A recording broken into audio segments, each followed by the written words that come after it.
The galaxy was a vast, cold expanse where most species kept to their own, too small to matter in the grand scale of things. Empires rose, conquered and fell, their fates sealed by the weight of their ambition. But one empire had risen to rule them all. The Sulfar Dominion, a ruthless and technologically superior race, had long since extinguished the flames of resistance from countless worlds. No species was safe, no planet untouchable. Their ships blotted out stars, and their armies crushed civilizations without a second thought. It had been years since anyone had dared stand up to them. The few who had tried were quickly erased from history, forgotten by all but the stars themselves. And yet, in the dark silence of space, a signal was sent. A call for help, weak but undeniable, reached the farthest corners of the galaxy. It wasn't like any signal the Sulfar had ever intercepted. No plea for aid from an isolated planet or a message from a doomed species. This was different.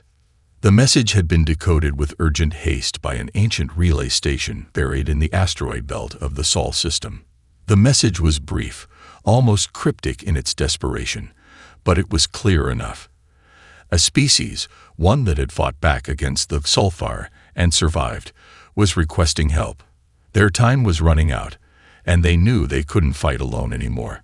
The call originated from a world far beyond the known territories, in a distant galaxy ravaged by the Sulfar's conquest. The sender had identified themselves simply as the Resistance. For Earth's leaders, the decision was not simple. They had long been isolated from the galactic stage, largely ignored by the empire-building species that dominated space. Earth's technology was primitive compared to the galaxy's advanced powers. Humanity had long been regarded as a quaint curiosity by the wider universe, a planet of survivalists and warriors, a species barely making its mark in the great cosmic ledger. But Earth had always been a world of rebels and survivors. Humanity, with all its flaws and contradictions, had never been easily subjugated. The message had come at a time when Earth was at a crossroads. A few powerful factions had long planned to establish Earth's place in the stars, but their ambitions had been grounded by political infighting and internal disputes. Now, faced with an unprecedented crisis, these leaders knew they had no choice but to act. They couldn't let the galaxy be overrun by the Sulfar, but more than that, they couldn't stand by while another species was exterminated. This was their chance to finally make a mark. In secret, a small group of Earth's most capable soldiers, engineers, and scientists were gathered. They weren't the usual heroes, no polished generals or grand strategists. These were the survivors, the ones who had fought in wars both on Earth and in the fringes of space. They were rough, unpredictable, and scarred, but each one was a master of survival, and they would be the ones to answer the call. As the humans gathered, the weight of their task sank in. They weren't just responding to a cry for help. They were stepping into a war against an empire that had never known defeat. But they knew one thing for certain. Humanity had always survived against the odds, and this time would be no different. The galaxy would soon learn that when Deathworlders heeded the call, nothing, not even the stars themselves, would remain untouched. As the humans assembled in secret, the air was thick with tension. The team selected for this mission wasn't the usual group of polished soldiers or diplomats. They were an eclectic mix. Fighters with troubled pasts, scientists with unconventional methods, and engineers who had once tinkered in the deepest, most dangerous parts of Earth. Their backgrounds were as varied as the environments they had survived. There was Mara, a former war hero who had fought in countless skirmishes on Earth's borderlands, known for her brutal efficiency in combat. Zane, an outcast, once a mercenary and now a strategist with a mind that could see patterns where others saw chaos. Dr. Ilana Voss, an exobiologist with an obsession for alien biology, and her partner, Marcus, a mechanic who had salvaged and repaired technology long after it was deemed scrap. Then there was Jace, a former tech genius turned hacker, whose skills had taken down entire security systems in minutes. These were the Deathworlders, survivors of Earth's harshest environments. Each one had been chosen for their ability to thrive where others would perish. They were the outliers, the ones who had mastered the art of surviving impossible odds. And now, they were tasked with facing an enemy that had defeated countless other civilizations. As they gathered in the dimly lit command center aboard an ancient alien vessel, one that had been repurposed and refurbished using the best of Earth's technology, they exchanged uneasy glances. The ship, though advanced, was a relic.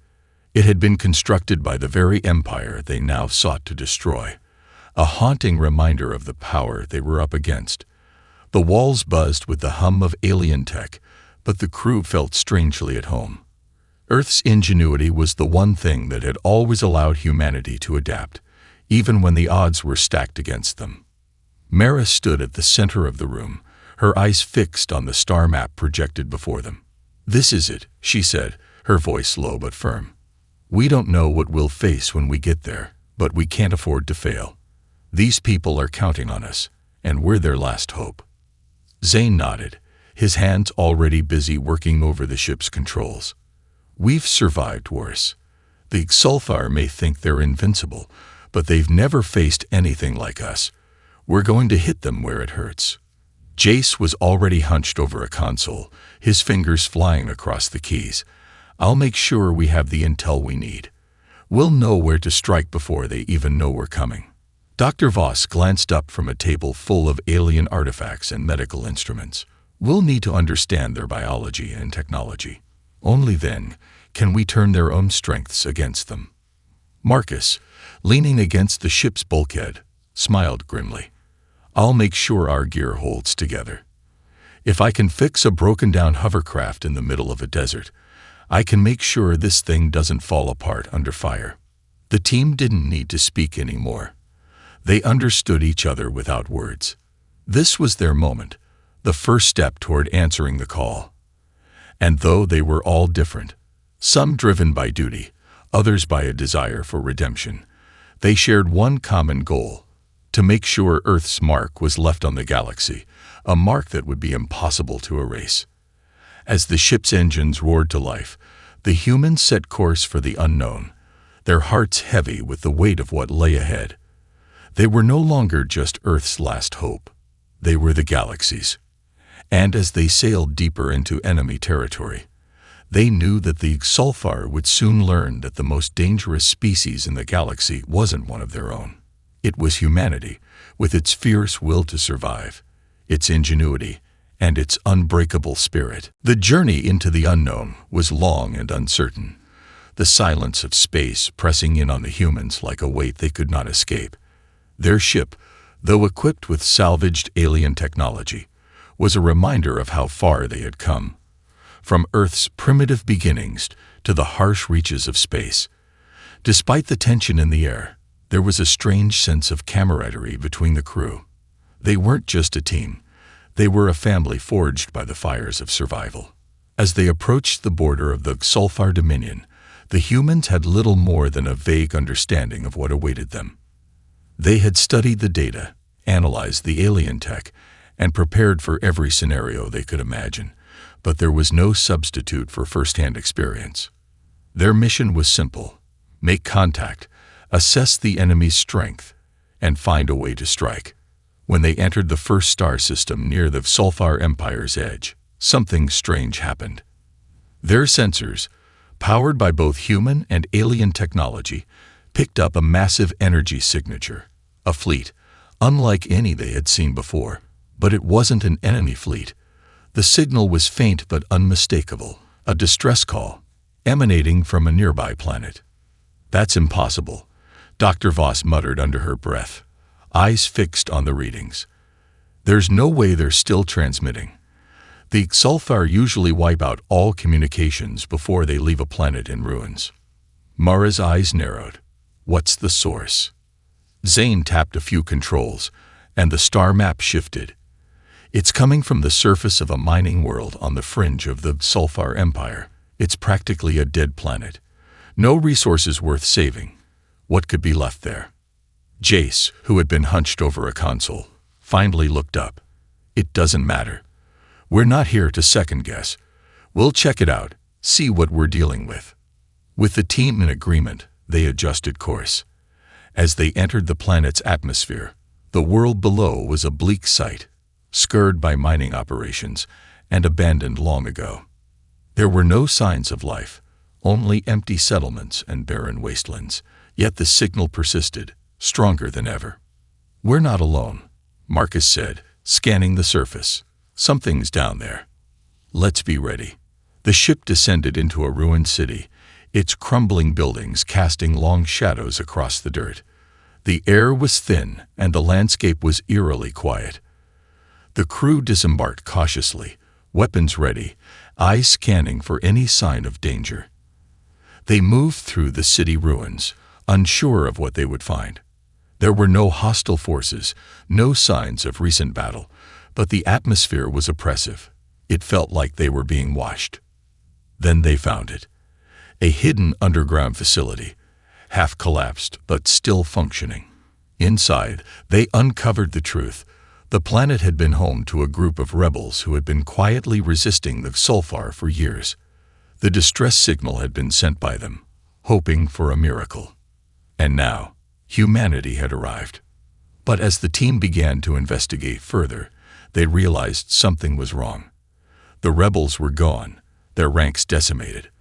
There was a sense of urgency in the air, a feeling that they had missed something crucial. They had come to offer help, but the true enemy was not just the Sulfar. It was the fear, the hopelessness, that had spread across the galaxy. "We can't let that happen to us," Mara said, her voice grim. "We need to send a message. Humanity is here, and we're not afraid." The humans left the facility with one goal in mind: to show the galaxy that Earth's warriors weren't just a myth. They would fight. They would stand tall. And they would make sure the Sulfar would feel the weight of their power. As the team returned to their ship, their resolve hardened. They weren't just responding to a distress call anymore. They were igniting a revolution. And when they faced the Sulfar, they would show them exactly what humanity was capable of. They had just begun to tap into their true potential, and the galaxy would soon learn what it meant to cross paths with a Deathworlder. The situation on the mining world had sparked something inside the crew. It wasn't just about answering a call anymore. It wasn't just about survival. This was about taking action, making sure the galaxy knew that humanity would not stand idly by. The rebel facility on the dead planet had been wiped out, but the signal they had intercepted was a powerful message in itself. Humanity had arrived, and they weren't leaving without a fight. Back aboard their ship, Mara paced the command deck. The crew had worked through the night, analyzing the data they had recovered. The rebels had been preparing for a last-ditch offensive, hoping to take down a Sulfar supply depot located just outside the planet's atmosphere. It was an audacious plan: small numbers, minimal resources, and a planet's worth of hostile terrain between them and their target. But now, with the facility gone, the humans knew they had to act quickly. If the Sulfar weren't stopped, their empire would continue to grow, swallowing more and more star systems. "We need to hit them before they get any ideas," Zane said, his voice sharp as he scanned the new intelligence. "The depot is vulnerable, and they won't expect an attack from us." Mara nodded, her fingers running over the worn grip of her rifle. "We've got one chance at this. We take out the depot. We show the galaxy we're not just here to talk. We're here to fight." The team didn't waste time with elaborate planning. They knew how the Sulfar operated: efficient, brutal, but predictable. They had studied their patterns, their weaknesses, and how to exploit them. They also knew that this was a battle they couldn't win with numbers or firepower alone.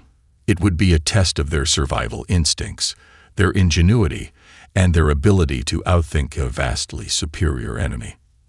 As they descended onto the Sulfar base, the sight before them was more ominous than they had anticipated. The depot wasn't just a logistical hub, it was a fortress. Heavy turrets lined the perimeter, automated defenses shielded the main structure, and a large Sulfar battalion patrolled the area. It was clear they had underestimated the scale of the operation, but they couldn't back down now. "We'll need to move fast," Mara said. "Hit them hard. Keep them off balance. Once we get inside, we disable their communication systems, and that'll throw them into chaos."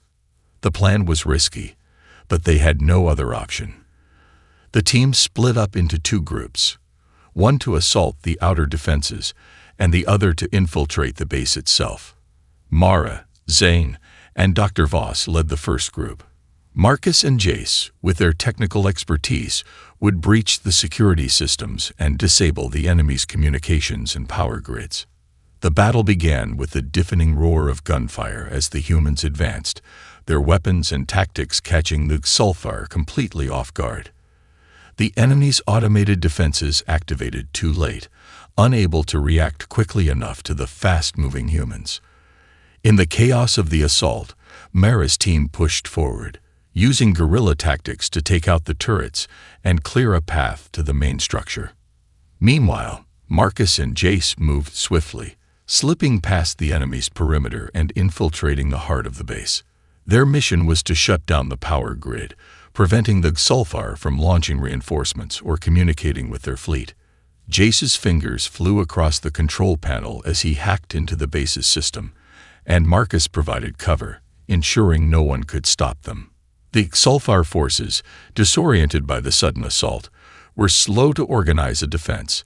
It became clear that the humans were more than just a nuisance. They were a force to be reckoned with. As the power grid failed and the base's defenses went dark, the tide of the battle turned. The humans now controlled the battlefield, and their victory was inevitable. The Xulfar had underestimated the Deathworlders, and now they would learn just how much they had to fear. When the last of the Xulfar forces were routed, the team regrouped. The depot had been disabled, and the message had been sent. Humanity wasn't just a force to be feared. They were a harbinger of something far greater. They had fought an empire, and they had won. But as they looked around the wreckage, it was clear that the real fight was just beginning. The Xulfar would retaliate, and they would make sure humanity paid for their defiance. But the humans were ready. The stars themselves would quake. The victory was short-lived. While the humans celebrated the destruction of the Xulfar supply depot, they knew better than to rest on their laurels. The Xulfar Dominion was a vast empire, its forces well-coordinated and relentless. Their initial miscalculation in underestimating humanity was just the beginning. The true test was what came next. An empire that had been rattled would strike back with everything it had. 2 days after the humans' successful assault on the depot, their ship's sensors picked up a massive energy surge. A ripple of tension swept through the crew. Mara was the first to speak. "They're coming," she said, her voice cold with certainty. Zane leaned over the star map. "They've been tracking us since we first entered their space. We've been nothing but a nuisance so far, but now we've crossed a line. A fleet of this size, they won't be sending anything less than their best." The fleet that appeared on the horizon wasn't just a show of force. It was an overwhelming force. Thousands of Xulfar warships, led by an imposing dreadnought that dwarfed anything the humans had seen before, emerged from hyperspace. The ship's sensors flickered as the dreadnought's massive energy signature threatened to overwhelm their own systems. "Can we outrun them?" Marcus asked, his fingers already working on the ship's engine systems, trying to find a way to increase speed without pushing the ship beyond its limits. "We'll try," Zane replied grimly, "but we can't outrun an entire fleet. We'll have to outthink them." The team gathered in the command center, tension thick in the air. Dr. Voss' eyes flicked between the various screens. "Their fleet is formidable, but we know their weaknesses. If we can draw them into the asteroid field near the mining planet, we can use it to our advantage. We'll need to stay mobile, though. This isn't going to be a slugfest. We'll need speed and precision." "Agreed," Mara said. "We fight on our terms. Draw them in, hit them where it hurts, and then get out before they can retaliate." The humans had learned a valuable lesson in their earlier battles with the Xulfar. Brute force alone wasn't enough. They had to be smarter, faster, more unpredictable. The strategy was set into motion. They led the Sulfar fleet toward the asteroid field, the tight, jagged terrain offering just enough cover to stay hidden. As the Sulfar ships closed in, the humans used their knowledge of the area to set traps, blinding flashes of light that would briefly overload enemy sensors, sudden bursts of speed that put them out of firing range before the Sulfar ships could adjust. The humans were hitting the Sulfar hard and fast, never allowing them to get a full lock on their position. But as the battle raged, it became clear that the Sulfar were learning. Their dreadnought deployed smaller ships to hunt down the humans, smart enough to anticipate the traps the humans had set. The humans' resources were limited. Ammunition, fuel, and time were running out. Mara's eyes narrowed as she watched the screens. They're adapting. We can't keep this up for long.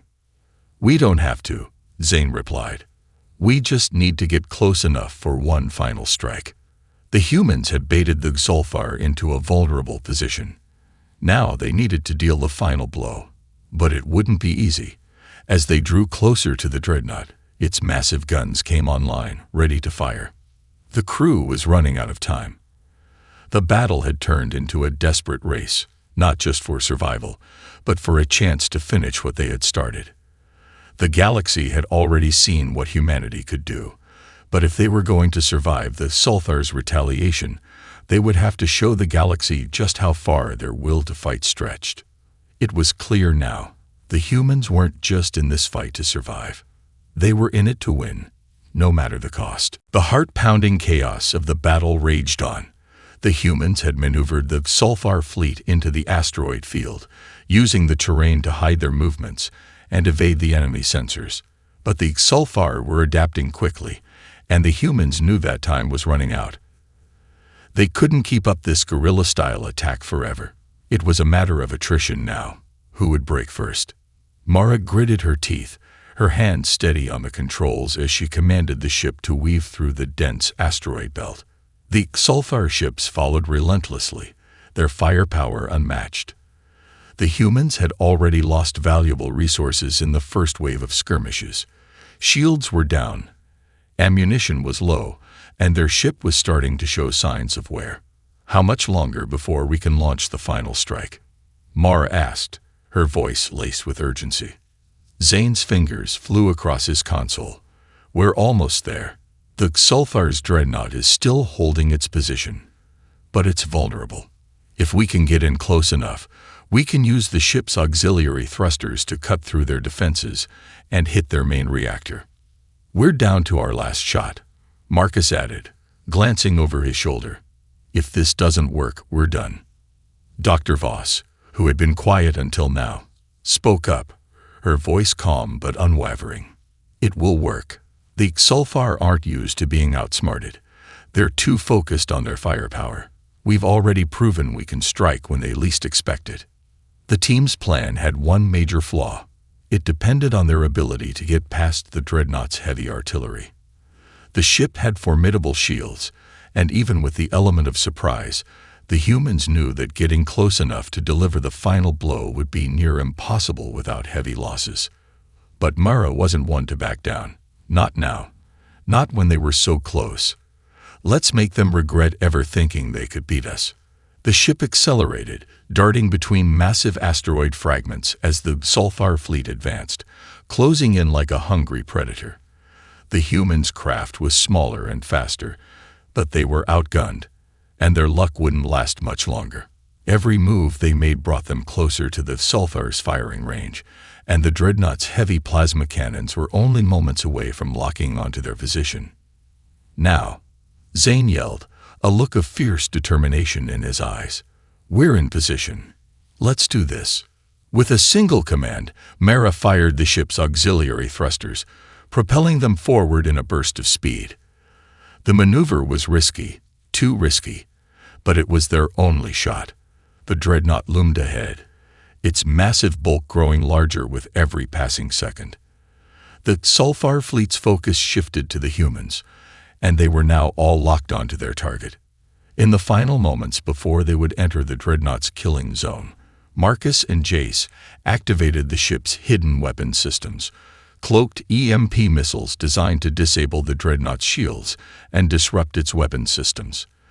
The missiles shot forward, launching in a near-perfect trajectory, their energy signatures masked by the asteroid field. The missiles hit their mark, and for a split second, the dreadnought's massive shields flickered. The Xulfar ship reeled, its firing capacity momentarily disabled. It was their chance. Mara's hands were a blur as she slammed the controls forward, the ship shooting toward the exposed belly of the dreadnought. The human ship was too small to be a direct threat to its firepower, but now it had the opening it needed. As they neared the reactor core, Dr. Voss activated the ship's final payload, a high-density, direct energy charge aimed right at the heart of the Xulfar vessel. The moment the charge hit, the explosion was cataclysmic. A bright flash tore through the battlefield, the shockwave sending ripples across the asteroid field. The Xulfar dreadnought trembled, its massive form breaking apart under the overwhelming power of the human strike. The fleet that had once seemed invincible faltered, its coordination thrown into disarray. "We did it," Mara said, her voice breathless. "The Xulfar are crippled. Their fleet is in chaos." But there was no time to celebrate. As the debris from the dreadnought spread through space, the remaining Xulfar warships began retreating, but they would not forget this humiliation. The humans had made a powerful statement, one that would echo across the galaxy. For the first time in centuries, a Deathworlder had struck fear into the heart of an empire. And this was just the beginning. The aftermath of the battle left the crew of the human ship both relieved and filled with tension. The explosion of the Xulfar dreadnought had sent shockwaves through their fleet, and the remaining Xulfar warships had retreated into deep space. For the moment, it seemed as though the humans had won a decisive victory, but that victory was fleeting. As their ship drifted away from the wreckage of the destroyed dreadnought, Mara stood in front of the viewport, her eyes scanning the dark expanse of space. The silence was deafening. The battle had been fierce, but it had only been the beginning. They had struck a blow to the Xulfar, but the galaxy would not rest on this single victory. "We're not done yet," Mara muttered to herself. She turned from the viewport, glancing at her crew. "The Xulfar won't just forget about this. They'll regroup, they'll retaliate. We've made a powerful enemy." Zane nodded grimly. "But we've proven something. We're not the underdogs anymore. We've got their attention, and we've shown them we can hit hard when we need to." "That's right," Dr. Voss said, her voice steady. "But the galaxy's larger than just us. The Xulfar might have underestimated humanity, but they're not the only ones watching. The rest of the Empire will now know what we're capable of, and they won't stand idly by while we continue to make waves." Marcus crossed his arms, his brow furrowing. "That's what worries me. The Xulfar were just the start. Who else will come after us now?" "Everyone," Jace said softly from the back of the room. "Anyone with something to lose will want us dead. But that's the price of making history. We've just kicked open the door. Now we have to be ready for whatever comes through." The crew fell silent for a moment, each of them processing the magnitude of what they had just done. The tension in the air was palpable. But one thing was clear. Humanity had made a statement. They were no longer just a speck in the galaxy, a backwater species on a dying planet. They had taken down one of the most powerful military forces in the known universe, and they had done it against all odds. They had sent a message. Humanity was not just fighting for survival. They were fighting for something more. "Commander," Zane spoke again, breaking the silence. "We're getting a transmission. It's from the Free Worlds Coalition." Mara straightened. "Put it through." A holographic display flickered to life, showing a tall, regal-looking alien figure in ornate armor. His eyes glowed with an intense, almost unnerving light. He spoke in a language the crew didn't recognize, but his tone was unmistakably commanding. Dr. Voss quickly adjusted the translation protocols, and the words began to make sense. "Humanity," the alien leader said, his voice echoing in the quiet room. "You have done what many thought impossible. You have shaken the foundations of the galaxy. The Xulfar will not forgive this. They will not forget. But your actions have not gone unnoticed. You have our attention." Mara raised an eyebrow, exchanging a quick glance with her crew. "What do you want?" The alien's gaze softened, though the underlying menace remained. "This is only the beginning. You have earned the right to stand among the stars. But be warned, the galaxy is not a place for the faint of heart. Prepare yourselves, because the true war has just begun. There will be no mercy. There will be no peace. Only those who are strong will survive." The transmission cut off abruptly, leaving the humans in stunned silence. The Free Worlds Coalition had sent their message, and now the galaxy knew what humanity was capable of. But as the warning hung in the air, Mara knew one thing for certain. They had crossed a line. There was no turning back now. The crew of the human ship sat in silence as the weight of the Free Worlds Coalition's message sank in. The galaxy had just been put on notice. Humanity, once an afterthought, now stood on the precipice of something far greater than anyone could have anticipated. Mara leaned back in her chair, her fingers steepled in front of her. The room was tense, each member of the crew processing the gravity of their situation. The Xulfar had been just the beginning, and the words of the Free World's leader echoed in Mara's mind. There will be no mercy, no peace. She glanced around the room at her team, each of them worn, their eyes filled with the same resolve that had carried them this far. They weren't just soldiers now. They were part of something bigger, something dangerous. "We've made our mark," Mara said finally, breaking the silence. "And now we wait for the storm to hit." Zane stood at the console, his eyes scanning the screens. "We've taken a big risk, but I think it's one we had to take. The Xulfar will regroup, and I'm sure they'll come at us with everything they've got. But now we've got the attention of everyone. That could work in our favor." Dr. Voss nodded thoughtfully. "The galaxy has always had its power structures. The Xulfar were just one of many. But by attacking them, we've revealed something. Humanity has strength, cunning, and the will to survive. That's more than most species can say." Marcus stood, pacing, his hands clasped behind his back. "They'll retaliate, no doubt. And when they do, we have to be ready. But the Free Worlds Coalition, that's a whole different level. What do they want from us? Allies? Soldiers? Or is it just a warning shot to keep us in check?" "We'll find out soon enough," Mara replied, her tone calm but firm. "Whatever happens, we won't back down. We'll stand our ground." The communication panel lit up again, this time with a different signal. It was from an encrypted channel. No one recognized the identifier. Mara looked at Zane, who was already working to decrypt the transmission. "Put it through," she ordered. The screen flickered, and a human face appeared.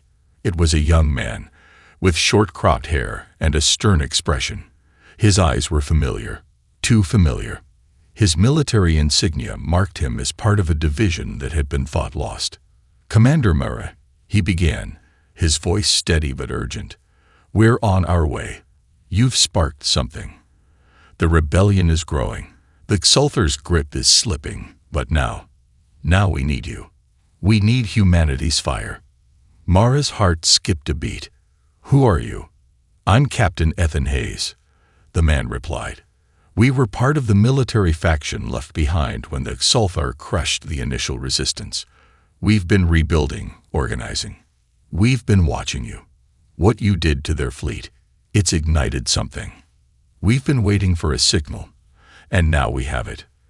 The room fell silent once again. A rebellion, gaining traction, gathering momentum. It was more than they could have hoped for, but it also meant a larger, more dangerous fight loomed on the horizon. "We'll rendezvous at the coordinates I'm sending," Captain Hayes continued. "Prepare yourselves. The real war is about to begin, and humanity's fire will burn brighter than ever." The transmission cut off, and the crew exchanged wary looks. The storm was here, and it was stronger than they had imagined. They had just become a beacon for the oppressed, a symbol of resistance, They had lit a spark that was already turning into a blaze. But Mara knew better than to think it would be easy. The galaxy had its enemies, many of them, and humanity had just made itself the target. The Free Worlds Coalition, the Sulfar, and now this growing rebellion. Everyone wanted a piece of them. The storm had come, and it was relentless. "Get ready, everyone," Mara said, her voice unwavering.